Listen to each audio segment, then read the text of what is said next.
I was ready to have to stand up and say, hey, I think I was wrong about Bo Nix because Bo Nix was playing a good game today, a good game against the Kansas City Chiefs. And you know how much I respect that Chiefs defense and how much we all respect Spags. I thought the Denver Broncos walked into that game ready to just go blow for blow and just slow this thing down, play it ugly, but play it efficient, not make stupid mistakes. I thought Bo Nix was having a hell of a game.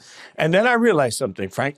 I realized that the Kansas City Chiefs have clearly made a deal with the devil because the Denver Broncos were lining up for a chip shot, what should have been the winning field goal. Everybody in the bar is like, oh my God, this is the moment. The last time the Kansas City Chiefs lost was Christmas Day last year. Don't remember who that was to. But they're lining up. It looks like they're about to go down, and we're all saying, oh my God, finally, the dam is broken. The Chiefs just can't get out of their own way. Their offense isn't good. All of these things we were ready to come in and just sweep away with narratives. And instead, they blocked the field goal. It wasn't missed.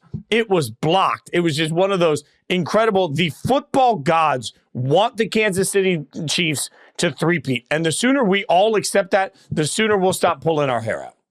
I already did that. You can imagine, obviously, as you know, I'm it's way too soon. I'm based in Colorado, as people who listen to the show know, and the Buffalo Wild Wings I was at was going crazy. Like, this was going to be this was a massive moment for the Denver Broncos, and they're lining up for a 35-yard field goal, which is a chip shot at this point, and their line gets caved in. Basically, there's no the Chiefs just walked to the kicker and blocked that kick. That's not on Will Lutz. That's on all the penetration in the world from the Chiefs.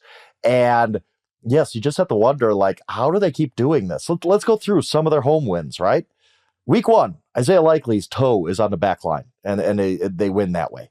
Week 2, 4th and 16, and the Bengals have a questionable, but I think it was a defensive pass interference call. Keeps the drive alive. They win that game.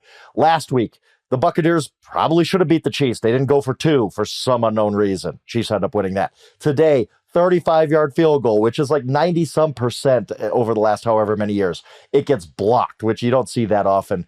Just amazing how the Chiefs keep living this way. I think part of it, part of it's fortune, right? Part of it's not, because when you have Andy Reid and Patrick Mahomes, your record in close games is going to be better than it should. But at the same time, I don't know what to make of the Chiefs team.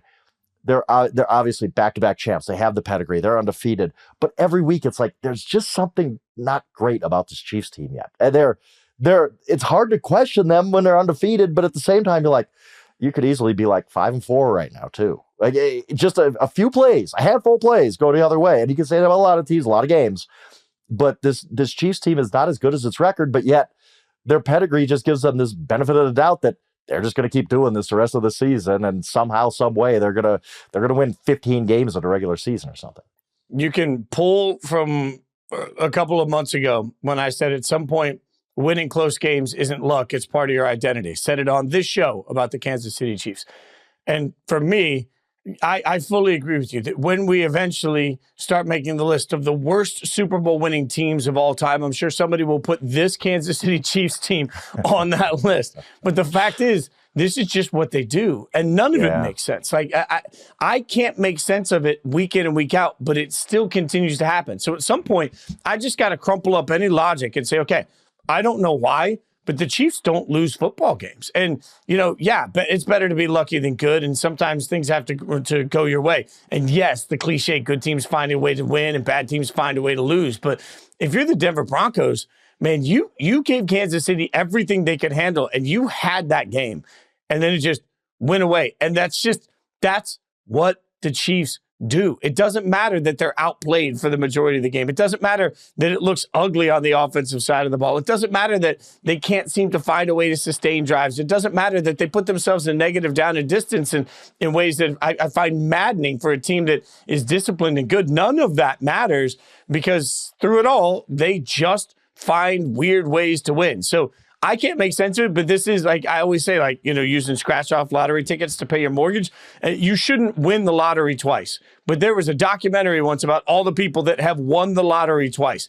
So at some point, they just keep winning the lottery, and good for them. Like, enjoy this moment, Chiefs fans, because I don't know, up until this point, you can make a very serious argument that this is one of the best teams of all time. I've said it repeatedly. Best quarterback, in my mind, I think right now you can make a very strong argument that Mahomes is already the best quarterback of all time. I believe that Andy Reid is one of, if not the best coaches of all time. I believe Spags is one of the best defensive coordinators we've ever seen. I believe all of that is happening at once, and I don't think any of that matters to right now. Like, this is the luckiest damn team we've ever seen. And when you're already great and you're this lucky, yeah, stick a fork in it. It's done.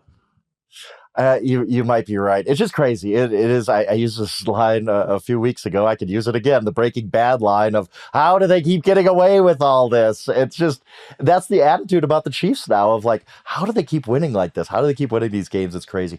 Let's talk about the Broncos real quick, because I thought that this was kind of a statement game, even in a loss. Like, a win would have been awesome for them, obviously, but almost a statement game about, skeptics like me who kind of say, oh, the Broncos are very good, whatever. Well, they should have. They all played the Chiefs in Arrowhead. That's pretty good. Bo Nix continues to improve. Sean Payton's awesome. We know that. But I wonder if this loss is going to keep the Broncos out of the playoffs, maybe, but maybe not. Maybe the Broncos are just good enough to make the playoffs. And that to be where they are, I thought they were going to be one of the worst teams of football this year. Didn't think the roster was very good. Didn't think Bo Nix was going to be great as a rookie. Sean Payton's doing a heck of a job. If they make the playoffs, he deserves some Coach of the Year votes, because this is pretty impressive what the Broncos have been doing so far. Yeah, and Bo Nix, 22 of 30 for 215 with 2 touchdowns and no picks. Like I said, didn't make a lot of mistakes. Really efficient game out of this. They used Audric Estime as their running back. He didn't get a huge workload, but he was able to run the ball fairly effectively. When you look at some of the interesting splits, anytime you're talking about this, like time of possession was 33 minutes for Kansas City, but it was 26 minutes for them.